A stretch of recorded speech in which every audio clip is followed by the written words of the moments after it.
Assalamualaikum warahmatullahi wabarakatuh. Pada video kali ini saya akan membahas tentang anatomi telinga beserta fungsinya. Simak video kali ini. Yang pertama adalah telinga bagian luar. Telinga bagian luar merupakan bagian dari luar telinga manusia yang terdiri dari daun telinga dan saluran luar telinga. 1. Daun telinga. Daun telinga atau disebut juga dengan pinna adalah bagian telinga terluar yang melekat secara eksternal. Fungsi daun telinga ini adalah mengumpulkan suara, memperkuatnya dan mengarahkan suara atau bunyi tersebut ke saluran telinga. Yang kedua adalah saluran telinga atau auditory canal. Saluran telinga atau liang telinga disebut juga dengan auditory canal adalah struktur silindris berbentuk tabung berongga yang menghubungkan telinga luar ke telinga dalam atau telinga tengah. Saluran telinga ini terdiri dari tulang rawan dan jaringan berserat yang dapat mengeluarkan zat lilin dan kotoran telinga dengan tujuan untuk membantu membersihkan saluran telinga ini dan juga untuk melindungi telinga dari bakteri, serangga, dan organisme lain yang mungkin masuk telinga. Fungsi saluran atau liang telinga ini adalah untuk menyalurkan suara atau bunyi ke telinga bagian tengah. Yang selanjutnya adalah telinga bagian tengah.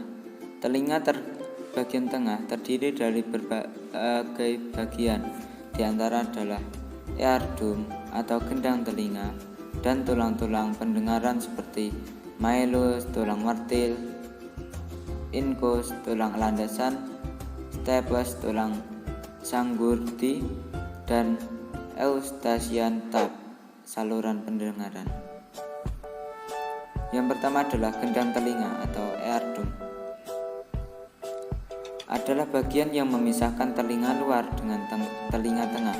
Gelombang suara yang diterima menyebabkan membran ini bergetar dan getaran ini ditransmisikan ke telinga ketiga tulang kecil di telinga tengah. Yang selanjutnya adalah mailus atau tulang martil. Mailus adalah tulang kecil yang menghubungkan gendang telinga dengan incus atau tulang landasan. Bentuk tulang mailus ini seperti sebuah martil atau palu sehingga sering disebut juga sebagai tulang martil. Fungsi martil ini adalah mengantarkan getaran suara dari gendang telinga atau eardrum ke tulang landasan atau incus. Yang selanjutnya adalah incus atau tulang landasan. Incus atau tulang landasan adalah tulang yang menghubungkan tulang martil atau mailus dengan tulang sanggurdi, stapes. Fungsi tulang landasan atau tulang incus ini adalah mentransmisikan getaran suara dari tulang martil ke tulang sanggurdi. Yang selanjutnya adalah stapes atau tulang sanggurdi.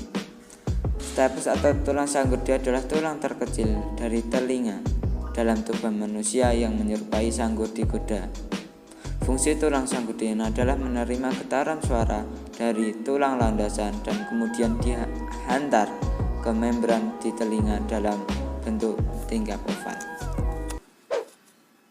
Yang terakhir di bagian telinga tengah adalah eustachian tube atau tabung pendengaran. Tabung pendengaran juga disebut tabung eustachius adalah rongga yang menghubungkan struktur telinga tengah dengan bagian belakang tenggorokan. Fungsi tabung pendengaran ini adalah membantu mengalirkan lendir dari telinga tengah dan menyamakan tekanan di dalam dan di luar telinga. Yang terakhir adalah telinga bagian dalam. Telinga bagian dalam atau disebut juga auris interna adalah bagian terdalam dari struktur telinga. Fungsi dari bagian ini adalah mendeteksi suara atau bunyi dan menjaga keseimbangan. Telinga bagian dalam pada dasarnya terdiri dari dua bagian utama, yaitu boni atau tulang labirin yang menonjol dan membran labirin. Yang pertama adalah boni labirin. Boni labirin disebut dengan labirin tulang. Adalah rongga berlubang di dalam telinga bagian dalam yang terdiri dari tulang yang dilapisi dengan periosteum, sedangkan membran labirin atau labirin membran berbentang di labirin tulang. Yang kedua adalah vestibul. Vestibul atau vestibular adalah bagian yang menghubungkan koklea dengan semiskular atau kanal setengah lingkaran. Fungsi bagian ini adalah menjaga keseimbangan posisi kepala terhadap gaya gravitasi dan merespon perubahan kedudukan tubuh. Yang ketiga atau selanjutnya adalah koklea. Koklea adalah saluran berbentuk spiral seperti cangkang siput yang membentuk 2/3 putaran mengitari pusat tulang yang disebut dengan modiolus. Fungsi bagiannya adalah mengubah getaran suara menjadi persepsi pendengaran. Yang terakhir adalah semi-circular canal atau kanal setengah lingkaran. Fungsi bagian ini adalah membantu menjaga keseimbangan dengan mendeteksi gerakan kepala.